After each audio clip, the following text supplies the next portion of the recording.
आज हम वहीं से कंटिन्यू करेंगे जहां हमने लास्ट टाइम अपने लेक्चर को ड्रॉप किया था। आप जानते हैं कि हम लोग चैप्टर नंबर 2 बाकायदा तौर पर शुरू कर चुके हैं, जिसका नाम है स्केलर्स एंड वेक्टर्स।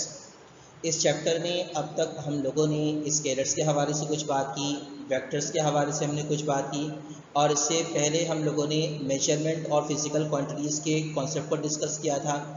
फिर वेक्टर को रिप्रेजेंट किस तरह से किया जाता है, यहाँ तक हम लोग बात कर चुके हैं। तो आज हम चैप्टर नंबर 2 जिसका नाम स्केलर्स एंड वेक्टर से इसको मज़ीद आगे बढ़ाएंगे, और आज टाइप्स ऑफ वेक्टर्स से हमें अपने लेक्चर को कंटिन्यू करना है। तो चलते हैं टाइप्स ऑफ वेक्टर्स की तरफ। वेक्टर क्वांटिटीज़ याद करें, ऐसी क्वांटिटीज़ होती हैं जिनको डिस्क्राइब करने के लिए मैग्नीट्यूड प्रॉपर यूनिट के साथ साथ स्पेसिफिक या पर्टिकुलर डायरेक्शन का होना ज़रूरी होता है।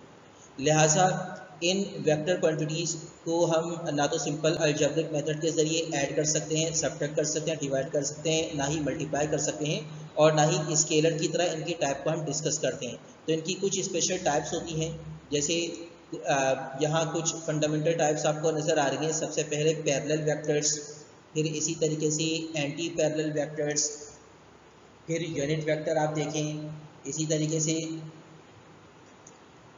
Equal vectors, free vector, null vector, और आखिर में पोजीशन वेक्टर। तो हमें बुनियादी तौर पर ये 7 टाइप्स डिस्कस करनी है।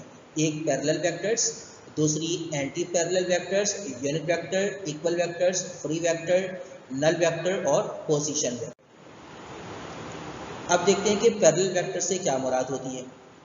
देखिए, अगर दो या दो से ज़्यादा वेक्टर क्वांटिटीज आपने ड्रॉ किए हुए हों और वो एक दूसरे के लिहाज से सेम डायरेक्शन में, तो फिर उनको कहा जाता है parallel vectors. If two or more vectors are drawn into the same direction with respect to each other, then they are called parallel vectors. अगर दो या दो से ज़्यादा वेक्टर्स एक दूसरे के लिहाज से सेम डायरेक्शन में, एक ही डायरेक्शन में हो, तो उन्हें क्या कहा जाएगा? पैरेलल वेक्टर्स कहा जाएगा। जैसे मिसाल के तौर पर यहाँ पर आप देखें तो आपको एक वेक्टर नज़र आ रहा है, वेक्टर ए, और यहाँ देखें तो एक वेक्टर आपको नज़र आ रहा है, वेक्टर बी। वेक्टर ए की डायरेक्शन देखें तो ये राइट डायरेक्शन है, वेक्टर बी की डायरेक्शन देखें तो ये भी ए के लिहाज से मुकम्मल तौर पर राइट डायरेक्शन में है। तो ये दोनों वेक्टर्स एक दूसरे के आमने सामने हो गए। पैरेलल का मतलब होता है आमने सामने, यानी मुतवाज़ी। तो जब कभी भी दो वेक्टर्स एक दूसरे के लिहाज से सेम डायरेक्शन में हो, तो उनको क्या कह दिया जाएगा? Parallel vectors. जैसे मिसाल के तौर पर आगे वाली डायग्राम देखें तो इसमें एक वेक्टर जी है और दूसरा वेक्टर एच है। वेक्टर जी और वेक्टर एच दोनों को देखें तो दोनों एक दूसरे के लिहाज से बिल्कुल सेम डायरेक्शन में हैं, लिहाजा ये दोनों भी एक दूसरे के लिहाज से क्या हो गए? पैरेलल वेक्टर्स हो गए। इसी तरीके से मजीद आगे वाले डायग्राम देखें तो vector E right cross upward direction में है, vector F right cross upward direction में है, और उसी डायरेक्शन में है जिस डायरेक्शन में वेक्टर ई है, लिहाजा ये दोनों भी एक दूसरे के लिहाज से क्या हो गए? पैरेलल हो गए। यहाँ एक बात जो हमें समझनी है वो क्या, यहाँ लिखा हुआ भी है, it must be noted that the angle between two or more parallel vectors is always 0 degree. दो या दो से ज़्यादा पैरेलल वेक्टर्स के दरमियान हमेशा एंगल कितना होना चाहिए? 0 डिग्री। जब कभी भी दो वेक्टर्स एक दूसरे के से सेम डायरेक्शन में होंगे तो उनके दरमियान एंगल कितना होगा? 0 डिग्री। यानी एंगल की जगह पर आप 0 डिग्री पुट कर देंगे जब कभी भी पैरेलल वेक्टर्स की बात आ रही होगी। मिसाल क्या हो सकती है? जिस सड़क पर आप मूव कर रहे होते हैं तो सड़क के दोनों किनारे एक ही जगह से स्टार्ट होते हैं और एक ही जगह पर ख़त्म होते हैं, ठीक है ना। देखिए, मिसाल के तौर पर एक सड़क है, अब वो सड़क का किनारा है, फर्ज कर लीजिए ये एक पूरी की पूरी सड़क है। यहाँ देखिए जो डायग्राम में ड्रॉ करो, पूरी की पूरी सड़क है। अब इस सड़क पर कोई गाड़ी है जो मूव कर रही है, फर्ज कर लीजिए ये कोई गाड़ी है जो मूव कर रही है, और गाड़ी किस डायरेक्शन में मूव कर रही है? इस डायरेक्शन में मूव कर रही है, सपोज कर लीजिए। तो देखिए सड़क के दोनों किनारे, ये वाली साइड और ये वाली साइड जो आपको नज़र आ रही है डायग्राम में, ये दोनों एक दूसरे के क्या है? पैरेलल, और एक ही जगह से स्टार्ट होकर सड़क एक ही मखसूस डायरेक्शन की तरफ जा रही है। यानी फ़र्ज़ कर लें कि ये इलाका कोरंगी है और फ़र्ज़ कर लें कि ये इलाका लांडी है, तो ये कैसी सड़क है जो कोरंगी से लांडी की तरफ इस गाड़ी को लेकर जा रही है। तो सड़क के दोनों किनारे एक दूसरे के लिहाज से क्या हो गए? पैरेलल हो गए। तो यहाँ पर इसी लिहाज से आपको नज़र आ रही है यहाँ पे एग्जाम्पल के 2 sides of a road, road के दोनों किनारे, दोनों अतराफ, starting and ending of a street, जब आप गली में दाखिल होते हैं तो गली के इस हिस्से पर भी आपको मकान बने हुए नज़र आ रहे होते हैं, गली के इस हिस्से पर भी मकान बने हुए नज़र आ रहे होते हैं।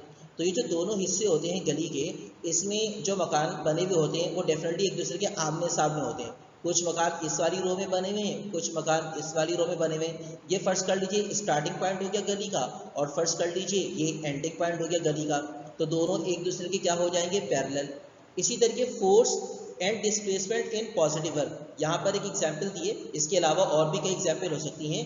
जब आप पॉजिटिव वर्क की बात कर रहे होते हैं तो पॉजिटिव वर्क की बात करने के लिए आपको क्या करना होता है, एंगल इस्तेमाल करना होता है। यहाँ मैं वर्क का वो फॉर्मूला लिख रहा हूँ स्लाइड के ऊपर जो आप पहले पढ़ चुके हैं। W किसके बराबर है, W बराबर होता है, आप जानते हैं W बराबर होता है F, और फिर साथ में क्या आता है, डॉट प्रोडक्ट होगा जो हम पढ़ेंगे यहाँ पर, ये हो गया डॉट, और फिर यहाँ पर आ गया S। तो अगर आप F और S के दरमियान से यहाँ डॉट को रिमूव कर देते हैं तो आप जानते हैं फिर फंक्शन कौन सा आता है, Fs cos थीटा। तो पॉजिटिव वर्क बनाने के लिए आपको एंगल कितना पुट करना होता है, 0 डिग्री। तो ये कुछ पैरेलल वेक्टर्स की एग्जांपल्स हैं जो यहाँ पर आपको बताई गई हैं। तो उम्मीद है कि आपको जो पैरेलल वेक्टर्स हैं ये कॉन्सेप्ट क्लियर हुआ होगा। और अब हम इसके फीचर्स वगैरह के हवाले से भी बात करेंगे कुछ। तो आगे चलते हैं, फीचर्स को देख लेते हैं। Features of parallel vectors. देखिए सबसे पहली चीज़ जो आपको लिखी हुई नज़र आ रही है वो क्या है, सबसे पहली चीज़ यहाँ लिखी हुई नज़र आ रही है, these vectors are collinear vectors. ये वेक्टर्स कोलीनियर होते हैं। कोलीनियर, को का मतलब सेम, लीनियर मीन्स एक ही लाइन पर होते हैं वेक्टर। अच्छा, दो वेक्टर्स एक लाइन पर होते हैं जो कि पैरेलल भी हो सकते हैं। जैसे मिसाल के तौर पर इस डायग्राम में देखें तो वेक्टर ए और वेक्टर बी एक दूसरे के लासे कोलीनियर वेक्टर है। ठीक है ना, वेक्टर ए यहाँ से शुरू हो रहा है, कहाँ से शुरू हो रहा है वेक्टर ए, वेक्टर ए शुरू हो रहा है यहाँ से और ख़त्म कहाँ पर हो रहा है, यहाँ पर। और वेक्टर बी को देखें तो वेक्टर बी कहाँ से शुरू हो रहा है, वेक्टर बी यहीं से शुरू हो रहा है और ख़त्म हो रहा है यहाँ पर। दोनों एक दूसरे के लिहाज से एक ही लाइन पर मौजूद हैं और एक दूसरे के लिहाज से दोनों के डायरेक्शन भी क्या है, सेम, दोनों एक ही डायरेक्शन में, लिहाजा क्या हो गए, कोलीनियर। अगर हम वेक्टर बी और वेक्टर ए को अलग कर दें तो वेक्टर बी देखिए यहाँ से शुरू हो रहा था और यहाँ पर ख़त्म होता है, इसको अलग कर लिया तो ये पूरा का पूरा वेक्टर बी आ गया जो आपको यहाँ पर नज़र आ रहा है इस डायग्राम। वेक्टर ए को देखें तो वो यहाँ से शुरू हो रहा था और इस पॉइंट पर ख़त्म हो रहा था, इसको हमने नीचे कर लिया तो ये वेक्टर ए आ गया। अब देखिए जब दो कोलिनियर वेक्टर को सेपरेट किया एक ही डायरेक्शन के लिहाज से तो दोनों एक दूसरे के लिहाज से क्या हो गए, पैरेलल वेक्टर्स हो गए। तो इसीलिए यहाँ पर लिखा हुआ है कि these vectors are collinear vectors, they act either along the same line or along parallel line. ये या तो सेम लाइन के ऊपर होते हैं जैसे आपको डायग्राम के ऊपर वाले हिस्से में नजर आ रहे हैं, सेम लाइन के ऊपर अमल कर रहे हैं, या फिर ये दे act along the same line or along parallel line, या फिर एक दूसरे के पैरेलल लाइन। आपको यहाँ पर नजर आ रहा है एक दूसरे के पैरेलल हो गए। They act in the same direction then the angle between them is 0 degree. अभी पिछली स्लाइड पे हमने बात की कि ये एक ही डायरेक्शन पे असरअंदाज होंगे, एक ही डायरेक्शन पर अमल करेंगे और इनके दरमियान एंगल क्या हो जाएगा, 0 डिग्री। आगे लिखा है when vectors act along the same direction they are called parallel vectors. जब ये सेम डायरेक्शन में अमल कर रहे होते हैं वेक्टर तो इनको क्या कहते हैं, पैरेलल वेक्टर्स। ये बात भी पिछले स्लाइड में हम डिस्कस कर चुके हैं। तो ये मेन फीचर्स हैं। पहला फीचर आपने क्या पढ़ा है, कोलिनियर होंगे। दूसरा फीचर क्या पढ़ा है कि सेम लाइन के लिहाज से हो सकते हैं और पैरेलल लाइन के लिहाज से हो सकते हैं। अच्छा, तीसरा फीचर जो आपको यहाँ नजर आ रहा है कि दोनों वेक्टर्स के दरमियान एंगल 0 डिग्री होना चाहिए। सड़क के दोनों किनारे जिस जगह से स्टार्ट होते हैं दोनों किनारे साथ साथ चलते हुए एक मखसूस जगह पर जाकर एंड हो जाते हैं, तो दोनों किनारों के दरमियान एंगल कितना हो जाता है, 0 डिग्री का। तो ये चीज़ आपको ध्यान में रखनी है, न्यूमेरिकल सॉल्व करने के लिए इस कंडीशन को हम अप्लाई करेंगे। आगे चलते हैं, देखते हैं नेक्स्ट स्लाइड कौन सी है, एंटी पैरेलल वेक्टर्स। अब देखिए एंटी पैरेलल वेक्टर्स की लिहाज से जब हम बात करते हैं तो यहाँ पर क्या लिखा हुआ है, एंटी का लफ्जी तर्जुमा क्या होता है। यहाँ जो लफ्ज़ लिखा हुआ है एंटी, इसके लफ्जी तर्जुमे पर आप गौर करें। एंटी, ये रहा जो लफ्ज़ लिखा हुआ है एंटी, जिसको मैंने यहाँ पे ब्लॉक कर दिया है, ठीक है ना। लफ्ज़ आपको लिखा हुआ नजर आ रहा है एंटी, ये देखिए इसको मैंने ब्लॉक कर दिया है। इसका एंटी का मतलब क्या होता है, ऑपोजिट, और पैरेलल का मतलब क्या होता है, एक दूसरे के आमने सामने वाले वेक्टर। लेकिन डायरेक्शन क्या हो जाएगी, ऑपोजिट। तो हम इसको डिफाइन कैसे कर सकते हैं, डिफाइन हम इसको कुछ इस अंदाज में करेंगे कि if two vectors are drawn in such a way that they are opposite to one another. अगर दो वेक्टर्स कुछ इस तरह से ड्रॉ किए जाएं कि वो एक दूसरे के लिहाज से ऑपोजिट हो, if two vectors are drawn, अगर दो वेक्टर इस तरह से खींचे जाएं, in such a way that they are opposite, वो मुखालिफ से में हो, टू वन अनदर, एक दूसरे के लिहाज से, then they are called anti parallel vectors, तो उनको क्या कह दिया जाएगा, एंटी पैरेलल वेक्टर्स कह दिया जाएगा। आगे देखिए, for anti parallel vectors the angle between the vector is always 180 degree और pi radian. Anti parallel vector चूंकि एक दूसरे के लिहाज से ऑपोजिट होते हैं, लिहाजा एंगल कितना होगा 180 डिग्री, और जिसको हम रेडियन में कन्वर्ट कर दें तो पाई रेडियन बन जाता है। अब देखिए यहाँ पर डायग्राम दिखाई गई है, एक वेक्टर सी है जो कि वर्टिकल डाउनवर्ड डायरेक्शन में है, दूसरा वेक्टर डी है जो कि वर्टिकल अपवर्ड डायरेक्शन में है। दोनों एक दूसरे के लिहाज से देखिए पैरेलल तो है, लेकिन डायरेक्शन देखिए ऑपोजिट है, एक दूसरे के लिहाज से आमने सामने है, ठीक है ना, लेकिन डायरेक्शन के लिहाज से देखिए तो एक दूसरे के ऑपोजिट है, लिहाजा कौन से पैरेलल वेक्टर बन गई है, एंटी पैरेलल, मतलब ऑपोजिट पैरेलल वेक्टर्स बन गए।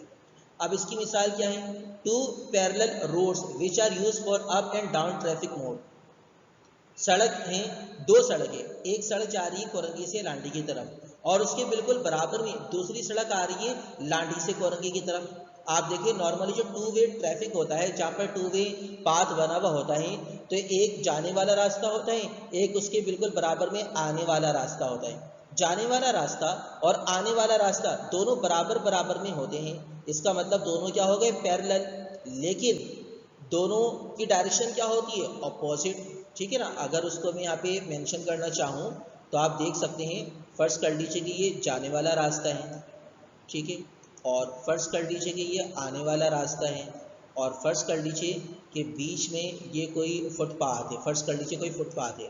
अब देखिए क्या होता है, होता कुछ यूँ है कि एक जगह पर ट्रैफिक चल रहा होगा, ये फर्ज कर लीजिए जाने वाला ट्रैफिक है, यहाँ पे गाड़ियाँ, ये देखें ये जाने वाला ट्रैफिक पे दिखा रहा हूँ, ये फर्स्ट के लिए जाने वाला ट्रैफिक हो गया, और ये बिल्कुल उसके साथ आने वाले ट्रैफिक हो गया।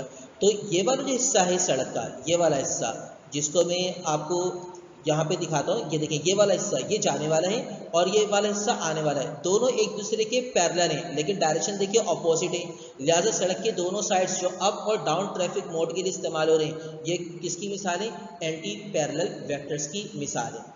अच्छा, इसी तरह स्टूडेंट थोड़ा सा रिकॉल कीजिए, जब हम पुली का केस पढ़ रहे थे, तो पुली के केस में बॉडी को स्ट्रिंग के साथ कनेक्ट किया था हमने, एक फोर्स ऐसी थी जो वर्टिकल डाउनवर्ड डायरेक्शन में असरअंदाज हो रही थी, उसको आपने क्या कहा था, वेट कह दिया था। दूसरी फोर्स ऐसी थी जो वर्टिकल अपवर्ड डायरेक्शन में असरअंदाज हो रही थी डोरी पर, उसको आपने क्या किया था, टेंशन। तो वेट और टेंशन को देखें तो वो भी एक दूसरे के क्या है, एंटी पैरेलल, क्योंकि वेट डाउनवर्ड डायरेक्शन में है और उसके वजह से टेंशन उसकी बिल्कुल अपोजिट डायरेक्शन में, तो एंटी पैरेलल। फिर आप याद कीजिए इनक्लाइंड प्लेन का टॉपिक, इनक्लाइंड प्लेन पर आपने देखा था कि जब बॉडी रखा हुआ था एक इंक्लाइंड सरफेस के ऊपर, तो नॉर्मल डायरेक्शन अपवर्ड डायरेक्शन में था, जबकि वेट का परपेंडिकुलर कंपोनेंट उसके ऑपोजिट डायरेक्शन में था। तो परपेंडिकुलर कंपोनेंट और वेट नॉर्मल डायरेक्शन एक दूसरे के क्या हो गए थे, एंटी पैरेलल।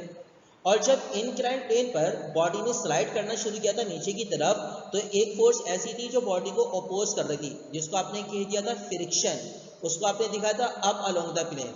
और दूसरी फोर्स कौन सी थी जो बॉडी को नीचे लेकर आ रही थी, वेट का पैरेलल कंपोनेंट, तो वो भी एक दूसरे के क्या थे, एंटी पैरेलल थे।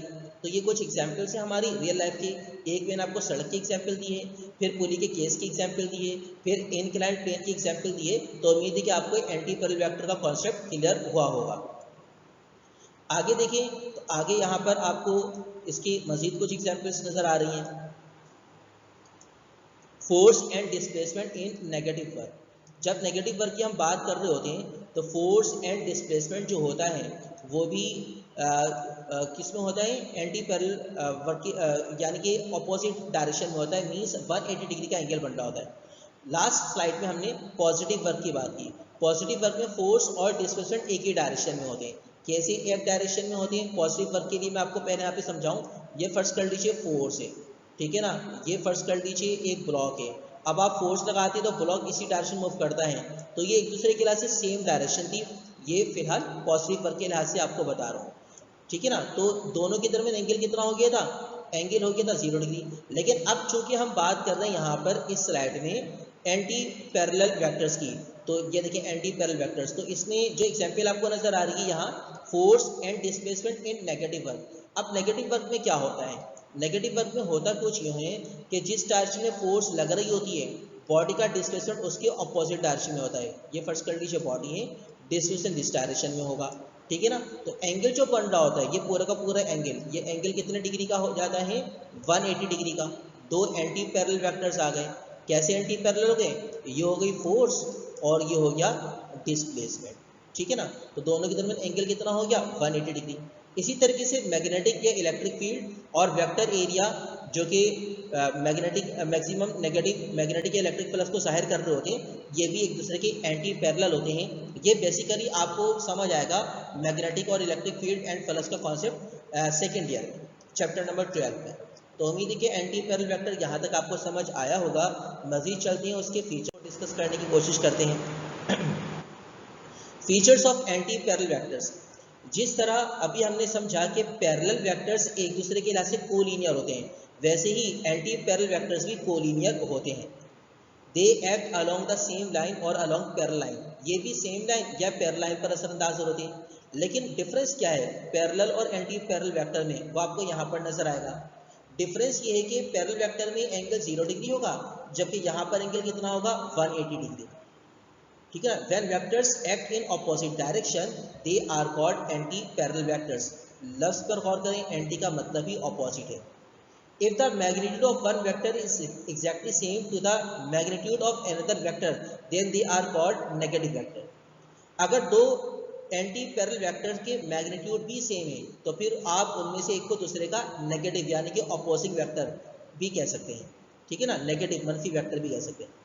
अब देखिए सबसे पहले जब हमने पढ़ा कि these vectors are collinear vectors, तो जरा डायग्राम देखें, वेक्टर बी पर गौर करें। मैं आपको यहाँ इसको समझाने की कोशिश करता हूँ। देखिए वेक्टर बी शुरू हुआ, फर्स्ट कर लीजिए यहाँ से, और डायरेक्शन क्या उसकी ये, ठीक है।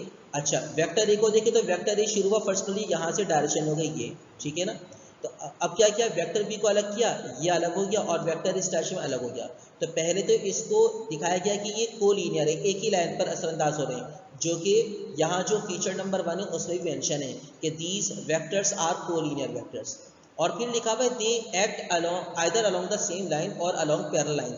ये या तो सेम लाइन पर असरअंदाज होंगे या फिर पैरेलल लाइन। देखिए नीचे सबसे नीचे वाली लाइन सेम लाइन है, डायरेक्शन अपोजिट है, जबकि इसके ऊपर वाली लाइन को देखें तो सिर्फ वेक्टर बी है जो कि लेफ्ट डायरेक्शन में, और उसके ऊपर वाली लाइन को देखें तो वेक्टर ए है जो कि राइट डायरेक्शन में। तो ये हो गए अपोजिट और पैरेलल लाइन की सूरत में आ गए, और चूंकि डायरेक्शन अपोजिट है लिहाजा एंगल कितना हो जाएगा 180 डिग्री।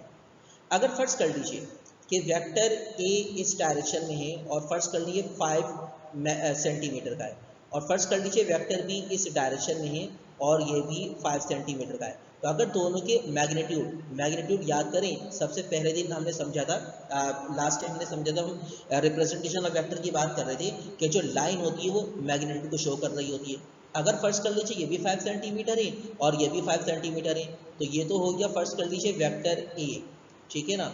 ये क्या होगा वेक्टर बी, ठीक है। और वेक्टर बी चूँकि मैग्नीट्यूड के लिहाज से हमने सपोज किया सेम, तो इसको हम कह सकते हैं नेगेटिव वेक्टर। यानी इस कॉन्सेप्ट को ये क्लियर कर रहा है कि अगर मैग्नीट्यूड दो वेक्टर के सेम हो, डायरेक्शन भी सेम हो, तो फिर वो क्या कहलाएंगे नेगेटिव वेक्टर। आगे चलते हैं।